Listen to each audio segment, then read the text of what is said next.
حضرت ابو ایوب انصاری رضی اللہ تعالیٰ عنہ بیان کرتے ہیں کہ رسول اللہ صلی اللہ علیہ وآلہ وسلم نے فرمایا، جو اللہ تعالیٰ کے پاس اس حال میں حاضر ہوا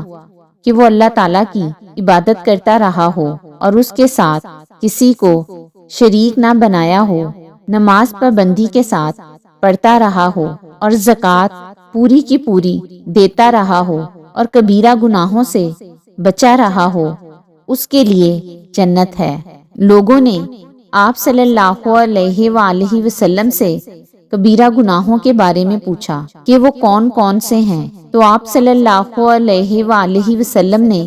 بطور مثال ارشاد فرمایا، اللہ تعالیٰ کے ساتھ کسی کو شریک بنانا، مسلمان شخص کو قتل کرنا اور لڑائی کے دن بھاگ جانا۔ حضرت انس رضی اللہ تعالیٰ عنہ سے منقول ہے